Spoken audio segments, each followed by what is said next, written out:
Hello, and welcome to the Art of Living Well podcast. I'm Stephanie Mae Potter, and I'm here with my co-host, Marnie Dotches-Marmette.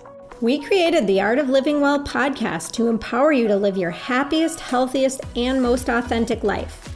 Each week, we will bring you inspiring and motivating conversations covering health and wellness topics, including fitness, mindset, food, travel, product reviews, and strategies from a variety of experts, including our own bank of knowledge.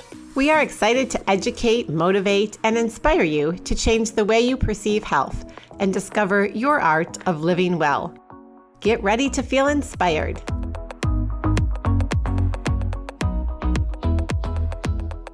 Hey Stephanie, can you believe that the average mass-produced bottle of wine can contain up to 16 grams of added sugar?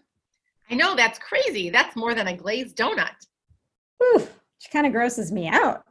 But anyway, we're so excited because we finally found clean crafted wine that we enjoy, that tastes good, and we don't feel like crap the next day. I am loving these Scout and Cellar wines. We've tried several of the different types, and all of them taste good, like Marnie said. And we love the fact that there's no added sugar. They're free of chemicals and pesticides. They're grown with organic grapes and sustainable farming practices. And they have very low sulfites, which are one of the things that can often cause the headaches the next day. And, you know, it's summertime, it's patio season. It's so nice to just get outside. If you enjoy having a glass of wine, we are super excited to be part of Scout and Cellar, and we do have our online shop. So you just head on over to www.scoutandcellar.com. That's SCOUTANDCELLAR.com/theartoflivingwell. You can have clean crafted wine delivered to your door. We have a quick request for all our listeners. If you're enjoying the Art of Living Well podcast, we would so appreciate it if you would head over to Apple Podcasts and take a moment to rate and review the Art of Living Well podcast. That really helps us in our rankings and our visibility so other listeners can find us throughout the world. Thank you so much. Hello, and welcome to episode 41 of the Art of Living Well podcast. We are so honored and excited to bring you today's guest, Jasmine Stringer, a speaker, lifestyle expert, influencer, and strategist. Jasmine is the award-winning author of Seize Your Life, How to Carpe Diem Every Day. She's an on-air TV personality, host of the podcast and lifestyle blog Carpe Diem with Jasmine. In the early 2000s, Jasmine was living her life like so many others on autopilot without vision or purpose until she was given an unexpected gift, a layoff. As she said goodbye to her corporate gig, she realized she hadn't been truly happy or fulfilled in years. So she made a choice not to stay miserable any longer and to do whatever work was required to find happiness wherever she could. Jasmine leveraged a pivotal moment in her life to learn the true meaning of Carpe Diem. She found endless little ways to connect with herself and others through jazzed up, do-it-yourself projects, style, entertaining, and travel on a budget. Today, Jasmine is on a mission to help people live empowered and authentic lives. Through her Seize Your Life keynotes, workshops, and customized coaching sessions, Jasmine guides clients and audiences through a simple process to identify their goals and achieve their personal development of success. Jasmine's common sense approach to creating a life of one's own has inspired thousands of people across the world to Carpe Diem.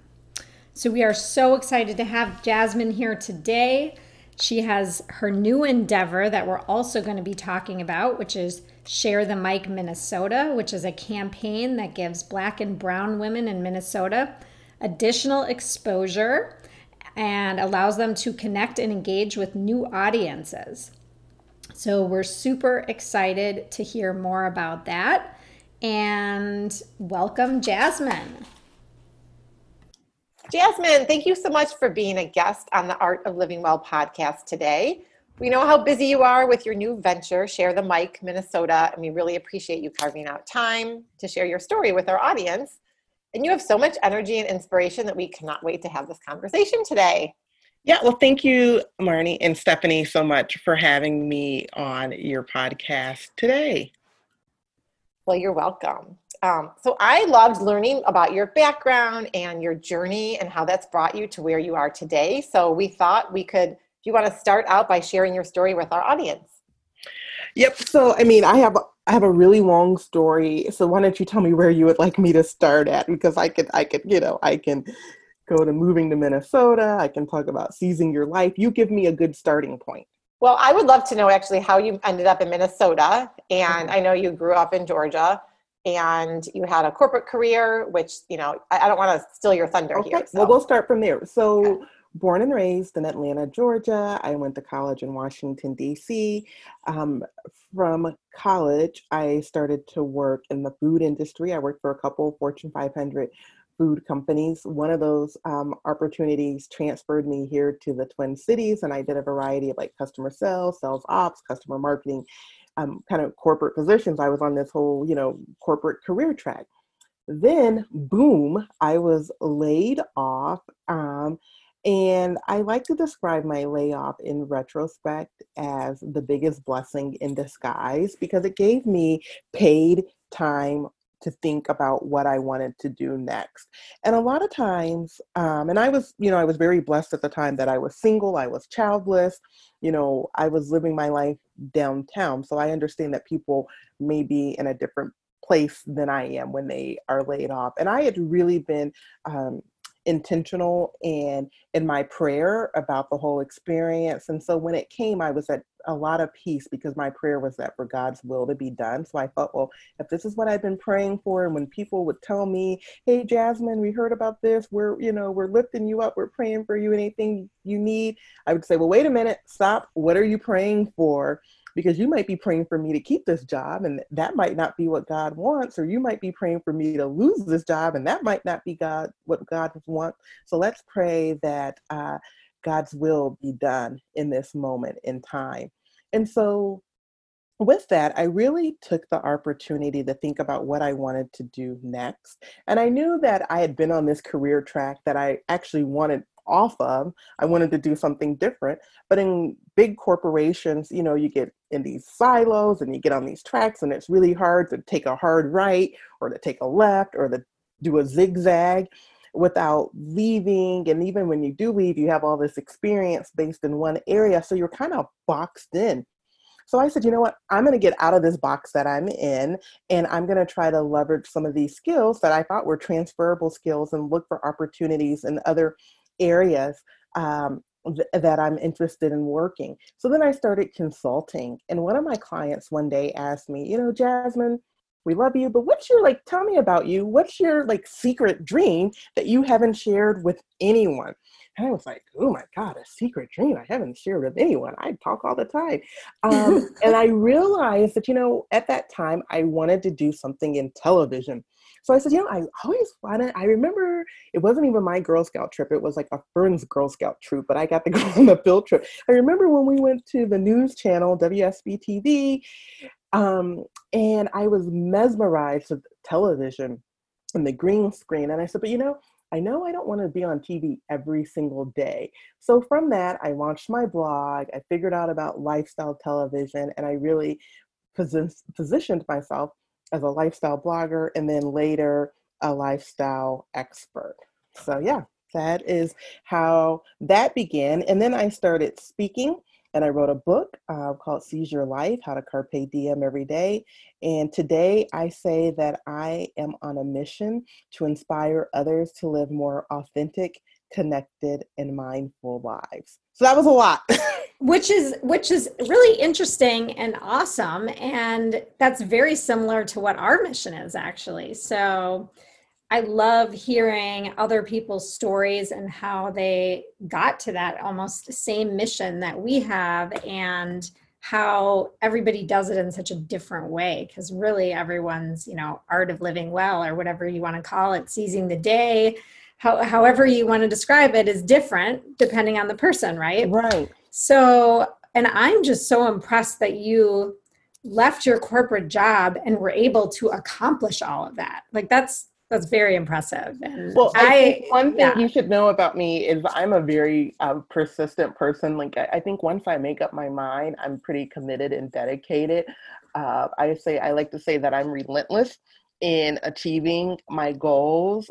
So I'm, marching forward, all hands on deck, whatever it takes to get it done. If I said I'm going to do it, and if it's in my heart, I'm going after it. Get out my way. Get on board or get out my way. I love that. I love that passion and dedication. So before we dive into, some of the more details of what you're doing now, on your personal note, you ended up marrying a farmer and you live 2 hours south of the Twin Cities right now. So I married a farmer, and it's kind of funny. I met him very soon after moving to the Twin Cities. We were friends for many years. I met him at the airport. We were, if you look at us, to most people, you would think that we were complete opposites. So we had to kind of figure each other out and realize that we really, not only did we have a great foundation of friendship and a lot of mutual respect and admiration, but we really, we're like, we kind of love each other too. But so we actually split our time. We have a place in Minneapolis, in a suburb, Edina, and then we have the farm in southern Minnesota. My husband was a farmer, so there's a farmhouse that we go back and forth from. In fact, I was there. I know we're going to talk about some things later on, but one of the things that I really enjoy doing, and we enjoy doing together in the summer, is that we have a vegetable garden, and we can. So that's kind of a togetherness activity for us. I love that. And right before we jumped onto this conversation, you said that you were in the garden working a bit. Yeah. This morning. Yep. Trying to pick, because we were there yesterday and we were like, oh, there are a few more tomatoes. Let's leave them out and let them ripe. And someone just told me, they're like, oh my goodness, I picked up some pickled summer squash, and I have summer squash coming out of the wazoo. So I was like, oh, let me try to pickle some summer squash. I never knew that you could can summer squash. I didn't either. And me either. I'm very interested in how that turns out. Yeah, I will let you know. I'll give you a jar. So how often are you at the farm? So every week. Okay. And is it a working farm? Like, are you? So I'm not farming, but my husband farms with his son, and they grow corn and soybeans. But I'm gardening. Yeah. But, yeah. That's so cool. I just love even the little small garden I have in my backyard. So. Yeah.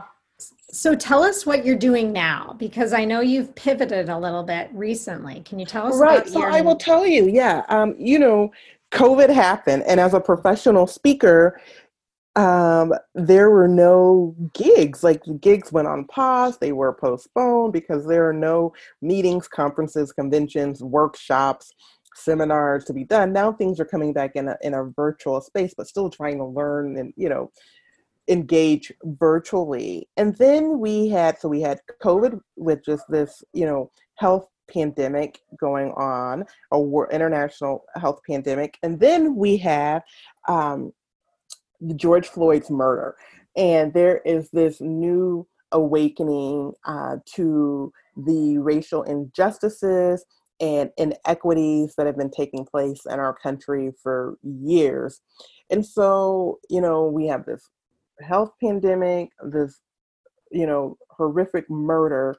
And I'm sitting there, and I said, I'm in my feelings, remember that song, the song of the summer, a couple of years ago, and I'm in my feelings, and I'm like, oh my goodness, what am I going to do?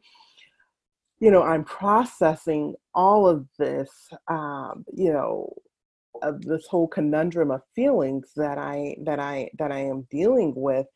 And I said, you always want to be a part of the solution. And one of the things I learned about myself through the George Floyd murder and some of the events that happened after his death is that I prefer to be a person of action. So action makes me feel better when I'm doing something. So I'm like, how can I be in action and be of service? So at my heart, like I said, I am on a mission to help people live more authentic, connected, and mindful lives. I believe in the power of connection.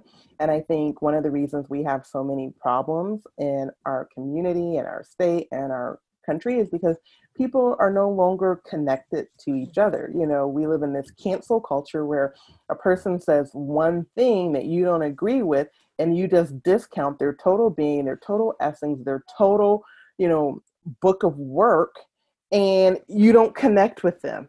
And then I know that our social media is a very curated experience. So our social media is, you know, friends, family, part inspirational, part aspirational, but really, how are we getting diversity of thought, and not racial diversity, but just people that think differently about us? And then let's talk about racial diversity. And so I realized that there was an opportunity to build some kind of connection, leveraging social media. And so I came to this epiphany from a couple of things. One, Blackout Tuesday happened, and Jason DeRusha from WCCO TV posted a picture of me in his Insta story. And I saw like a significant increase in followers in 24 hours. I got like 50 new followers in, you know, 24 hours. So that was a very quantitative measurement. Mm-hmm. Then that week, I'd done a segment about starting where you are, which is what I believe we all have to do. And one of my mentors in South Carolina, who's a white woman, a public speaker, Susan Haidt, called me, and she goes, you know, Jasmine, I was listening to your segment about starting where you are, and I realized that I could like start quoting more Black women from the stage. Like, I don't always have to quote Oprah and Michelle Obama and Dr. Maya Angelou. And I should like probably like update my suggested reading materials and podcast list to include people of color. And I'm going to put your book on the list. What do you think about that? And I was like, oh my God, Susan, yay, ding, ding, ding. That is exactly what I meant by starting where you are in your realm, in your world, with your community and your network. Then I tell you, I love, you know, I admire and I respect the work of Glennon Doyle and Elizabeth Gilbert and Rachel Hollis, but I'm like, when are people going to start quoting me like they quote them? If one more person is like, have you read Girl, Wash Your Face? And I'm like, no, yes, I read it, but I have this great book too.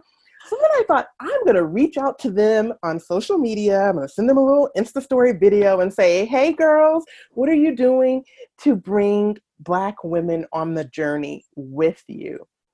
And that night, I heard about this Share the Mic national campaign. And I thought that was interesting.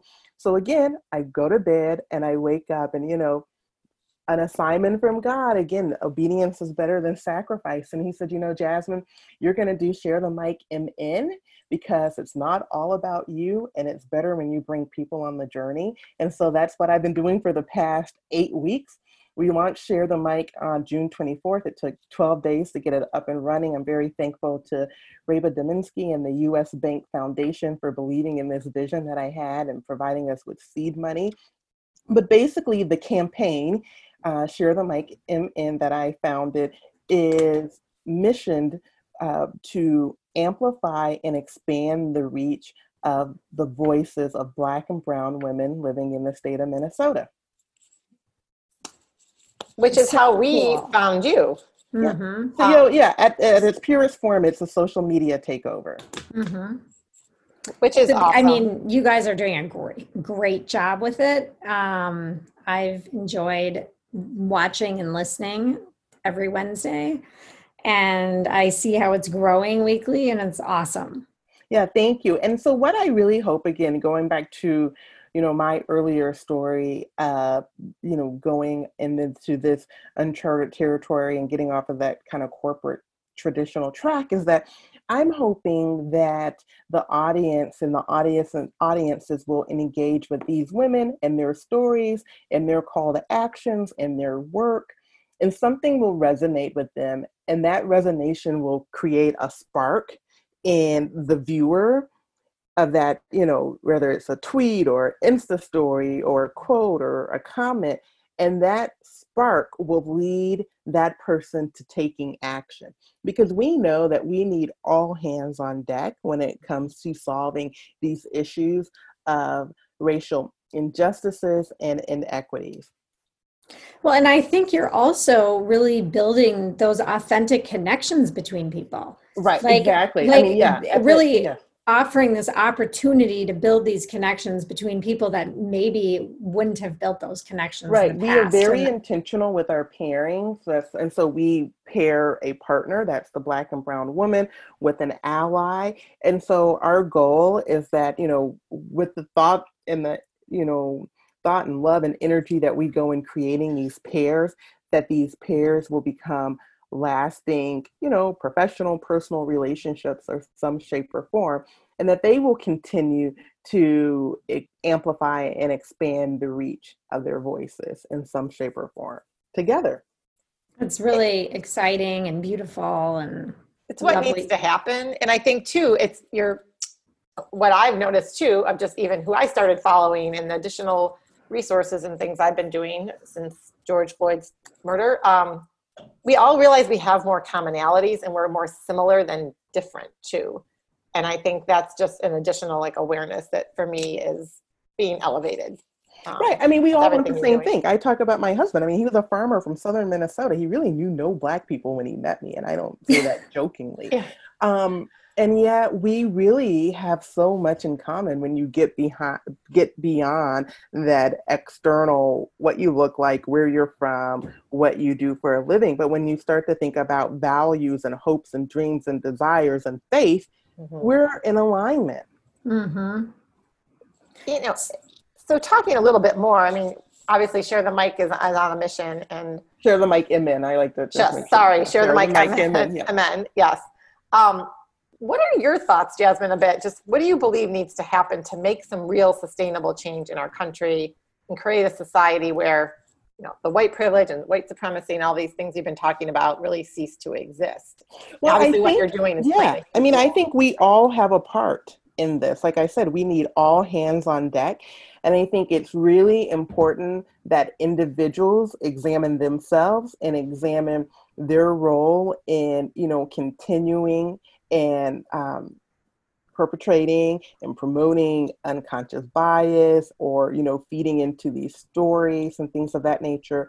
And I think, I'm going to make an assumption here, but I'm going to assume your audience is predominantly white women.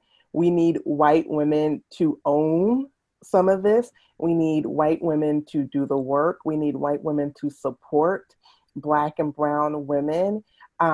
We need you to lose your fragility, and we need you to stop being afraid of making a mistake. And if you make a mistake, you ask for forgiveness. But we need action. So what would you suggest, let's say someone in our audience is listening to this right now, what would you suggest would be a good action somebody could take? I would say start where you are. So this is what I tell everyone. I said, start where you are. I started Share the Mic in because I believed in starting where I am, and I believe in connection, and I'm a Black and brown woman. And so I knew that I would appreciate having my voice and my voice amplified and expanding the reach of that voice. So if you are listening and you're thinking, how can I start where I am? Think about Susan.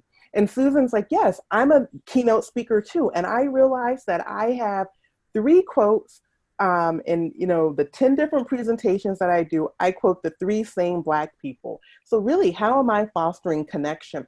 I don't have any books or podcasts from people of color on my suggested reading or listening list. So what are you doing? And I'll just use you, Stephanie, as an example. So Stephanie, how are you starting where you are? Are you actively going to try to bring more diverse voices to the Art of Living podcast? If you have time, I don't know what you're passionate about, living well. So maybe you volunteer with the Jeremiah Project in the Twin Cities, or another organization that aligns with your personal passions, your personal values. Or maybe you say, you know what, I don't have any time, but I do have an extra $20 a week, and I'm going to, every week, I'm going to donate this $20 to a different organization doing the work. Or you say, you know what, gosh, my kids, are really busy, but maybe we would make the conscious decision to become a big brother, big sister family. So there are so many ways for you to start where you are.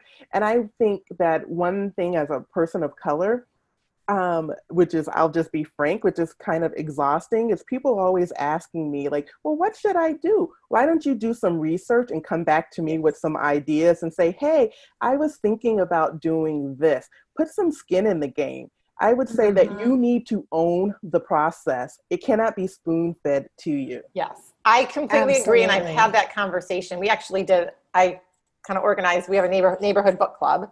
And so I suggested, I kept popping up on my feed, me and white supremacy. I'm like, that's it. I want to read it, but I want to have a dialogue because then I want to know like what I can be doing, not just reading the book and doing the hard work. And she talks about that, the author. I mean, we can't just punt it back to the BIPOC community and ask them to help solve this for us, right? No, we need to take ownership and we need to do the hard work. And I love that you mentioned like Jeremiah program because we're in my husband's been involved with that on the board for years and years, which I think is a great organization locally. Yeah, when I first launched my business and I was still working in corporate and I said, I'm going to be a speaker and do these workshops. I volunteered with the Jeremiah Project and I did something, I developed my softer side of business workshop from my volunteering workshops at the Jeremiah Project.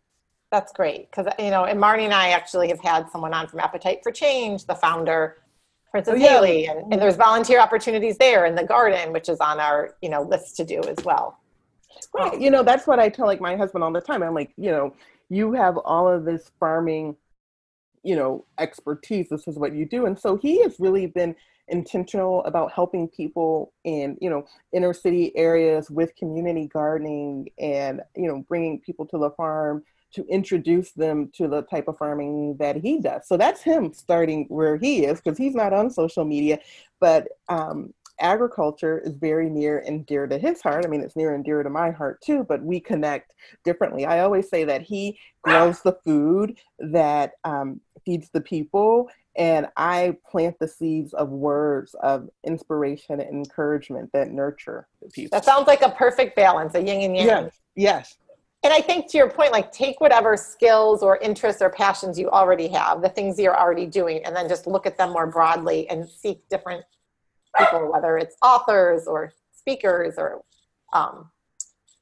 whatever it is already in your life. And I think social media and Share the Mic MN in particular is a platform and a forum to do that and to share the resources. And that's probably one of the benefits of social media right now. Exactly. Because to the earlier point that people do want to get involved and they want ideas, but you can leverage social media as your tool to find a way to get involved. And that's what we're really trying to do with Share the Mic MN is have these women, tell you about what they're passionate about, what they're working on, what their call to action is. And then perhaps that will resonate with you and you'll say, you know what, I'm going to do a little bit more research. Or I really liked what yesterday we had Dr. Stacy Stanley, assistant superintendent from Eden Prairie Schools, and we had Sina Hodges, the woke coach. So I really liked what those ladies had to say, and I am going to try to engage with them. Or we had Coco and Lala on, who you said you have reached out to, and it's amazing what they're doing about vegan food, and they're like so fun and outgoing, and it's like, oh my goodness, I didn't want to go vegan for, or at least I want to try to do one day of vegan. So I'm going to tap into their community on Facebook, and whatever recipe they put out for the day that my family is going to have a vegan day, that's what we're going to eat. That's wonderful. That's awesome. And every Wednesday we'll keep watching and making those connections. Yeah, I will say, so we've been every Wednesday the month of July, but starting August, we're moving to the second and the fourth Wednesday of every month. So good to know. Yeah. So changing gears a little bit, I know you wrote a book a few years back called Seize Your Life, How to Carpe Diem Every Day. Yeah. We'd love to dive into that a little bit and hear more about it. And tell us about it. So I'm pulling it out as we talk, not that anybody can see it, but I call this book, again, I'm a very practical person. Like I said, I am very action oriented, I'm goal oriented. And so I don't want to talk in, even though I'm a visionary, I don't want to talk in, lofty terms. I wanted to write a book that was very, relatable. And so I call the book a collection of practical guidance on how we can live more authentic, connected, and mindful lives. Because, one of the things that I really say about Share the Mic in this period in time is that this cannot be a moment. It has to be a movement. But I do know this. I know that our moments add up and our moments make our movements. And we seize the day and we seize our lives in those everyday moments. So moments are precious. Even though we are focused on a movement, we cannot forget the moments. So how do you seize your life? Just kind of. Yeah. So, I start my day with gratitude and I read a meditation, but I really, and I move a lot. Like I told you guys, I'm like, I am moving a million miles an hour sometimes, but I really try to carve out, dedicated family time, dedicated time for myself, dedicated time for my friends, dedicated time for my faith, so that I know that I am truly being present in those moments when I'm saying, this is the carved out time and you're getting all of me. Yeah. And, I love when you talk about the book, Carpe Diem doesn't need to be something grand or adventurous or, doesn't need to cost a lot of money. So I love, I'm in the book too, the practical tips, just awareness. So how we all have the ability to seize every day and every moment, like you said, and which adds up then to,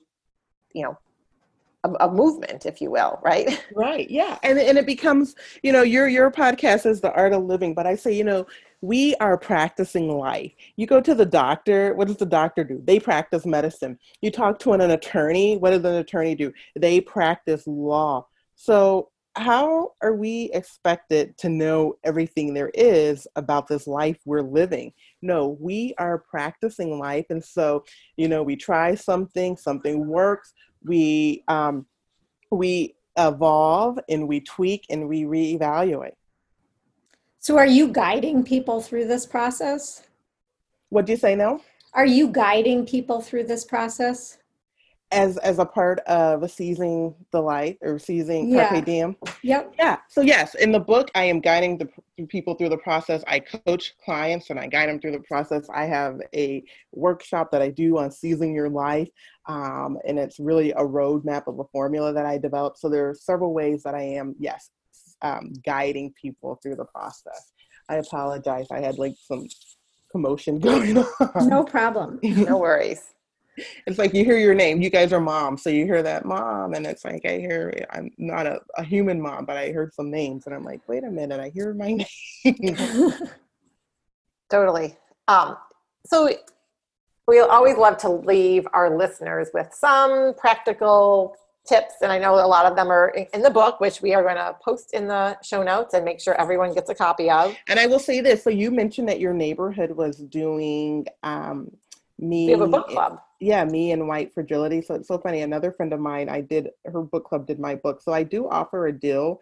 If anybody is listening, all you do is have to email me. And I know you're going to post my email address in your notes, but you buy 4 books, you get 1 free.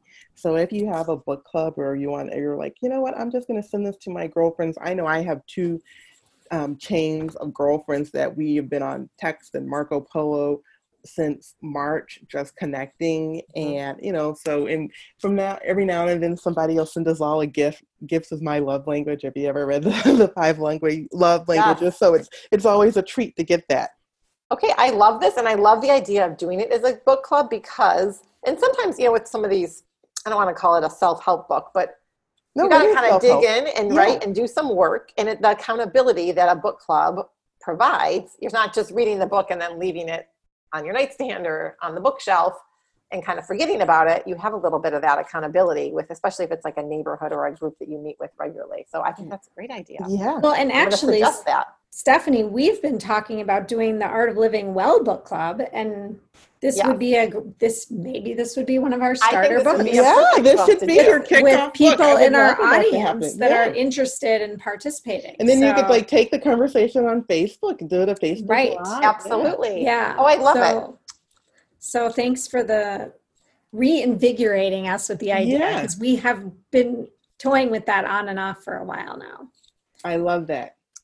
I think where I was headed was just if there were a couple of practical tips that may or may not be in the book for just that they can implement immediately to seize the day and, you know,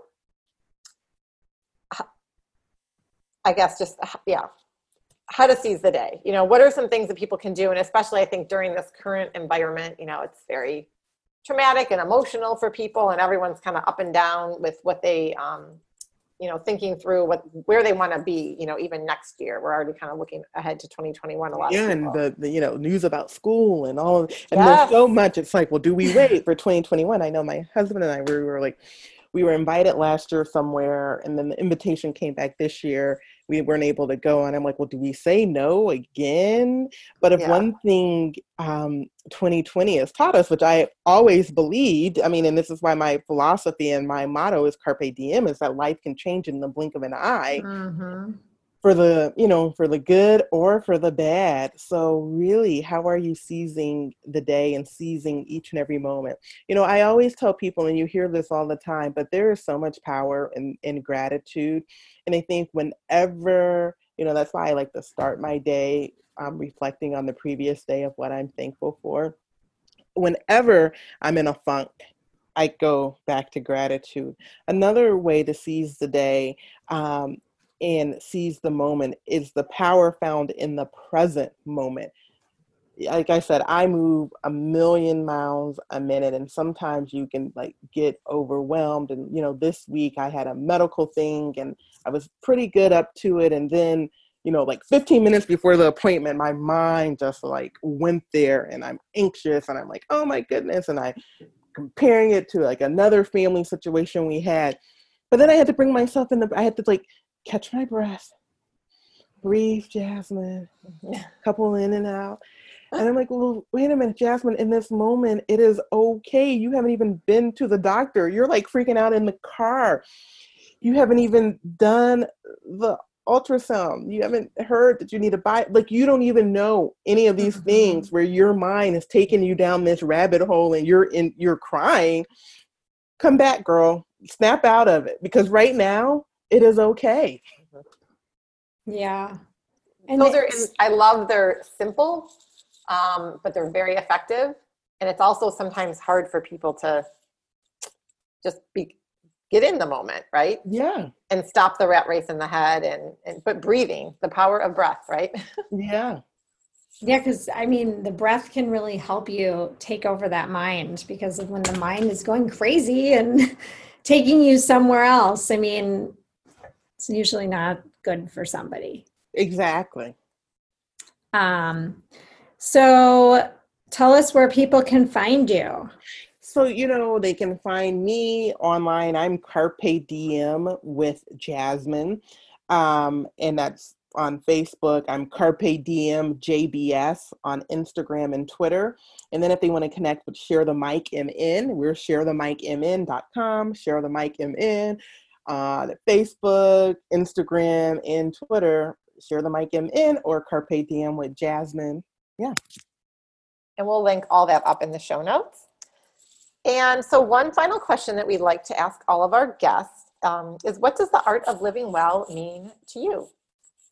You know, I think the art of living well, when I think about what does it mean to live well, I think it means showing up every single day and living life to the fullest. I'm seizing each and every single day. That's what living well means to me, seizing each and every single day. I love that. It's very powerful and simple. And I think that we are all getting caught up in, you know, the news right now. And, you know, like you mentioned, the schools, you know, Minnesota coming out with what the guidance will be on schools opening up in the fall, and we can all get caught up in that. And it just takes, our minds start spinning, and we think to some future place that we don't even know yet, right? Right. So showing up every single day and seizing the day, I love it. Yeah.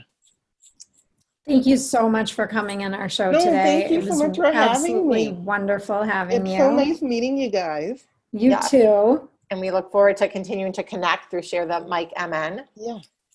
And we'll make sure everything gets linked up in our show notes so people can find you and buy your book. Thank you have a great day. Thank you. Have a great one. Bye, Jasmine.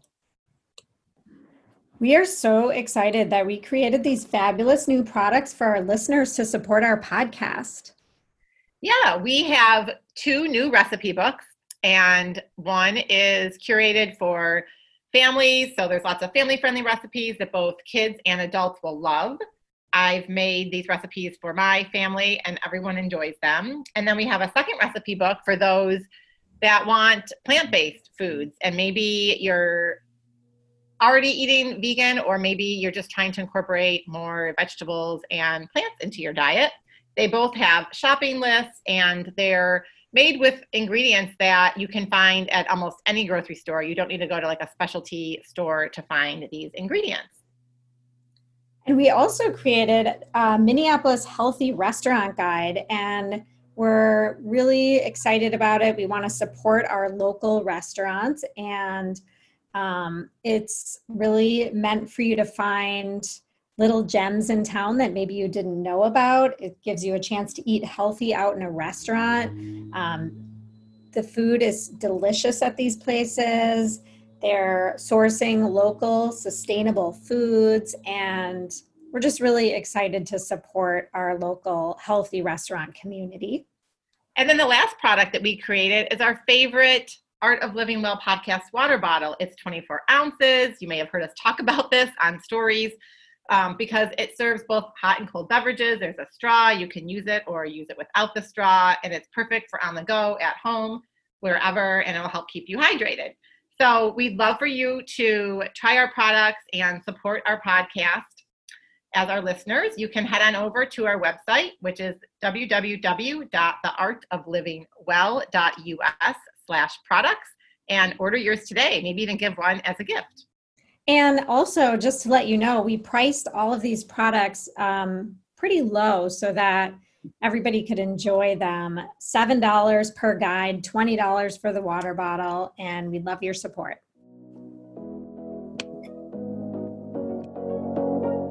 Thank you so much for listening to the Art of Living Well podcast. We are so grateful that you joined us today. If you enjoyed this episode, please share it with a friend or anyone else you think may benefit from this information. We'd love for you to subscribe to our podcast, leave us a review, and tag the Art of Living Well podcast on social media. If you want more inspiration in between episodes, you can find us on social media at theartofliving_well on Instagram and Facebook, where we will share snippets from our daily lives and our journey to living well.